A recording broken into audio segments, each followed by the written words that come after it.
The company behind Bumble is the latest to join a growing list of dating app providers to lay off hundreds of employees. The Texas-based online dating platform plans to lay off about 1/3 of its workforce, a move that could save up to $40 million US for that company. And a month earlier, Match Group, who owns Tinder, Hinge, and OkCupid, also announced plans to cut about 13% of its workforce. So what does this mean for hopeless romantics turning to these dating apps? For that, we're joined by Trina Orchard. She is an anthropologist and associate professor at the School of Wealth Studies at Western University, and she's also the author of Sticky, Sexy, Sad, Swipe Culture, and the Darker Side of Dating Apps. Trina joins us from London, Ontario. Thanks for taking the time to be with us. I'm happy to be here. Okay, so let's start with those growing number of layoffs we're seeing at a number of different dating platforms. And in part, that's because they are seeing fewer revenues and fewer users. Yeah, people are swiped out. Dating apps are increasingly expensive. There's more bots, there's more sort of swindler type behavior happening, and fewer people are using them in meaningful ways. And so I think a lot of folks are just thinking it's not worth their time and effort. So maybe not worth their time and effort, but they're still looking for a connection. Do you think we're seeing sort of a shift in how people want to approach that search?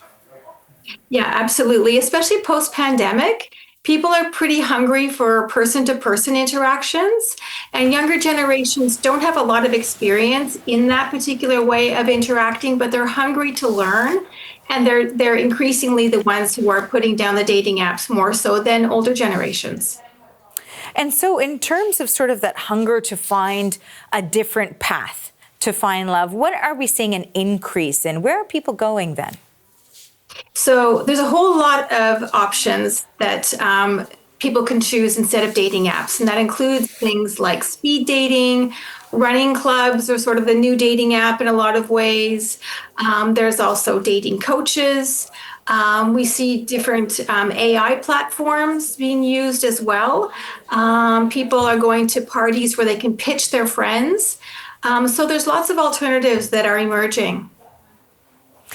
Now, you talked a little bit about what's leading to the burnout, and certainly we've seen in terms of the numbers, for example, a research firm, Sensor Tower, in 2024 said that worldwide monthly active user growth for dating apps slid 10% year over year. So it's not just a North American thing. Globally, there are fewer people who are turning to these dating apps. Yeah, I think it's also a product of sometimes technology has run its course. You know, this was the first version of dating apps. So I think the industry is kind of in a bit of a crisis, or it could be seen as a phase to pivot and really reflect on what reviewers and users are saying that they want instead.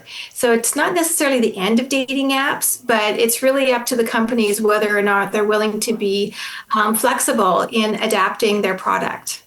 You know, of course, as an anthropologist, you also study sort of the trends of human behavior and how things can swing. And certainly we know that there has recently been sort of this move towards digital detox and getting offline. And perhaps part of that might be moving towards a more organic way of finding people to connect with. Do you think we're seeing the pendulum swing in that different direction towards a more kind of what some might call old-fashioned meetings and connections, not just romantic relationships, but relationships in general?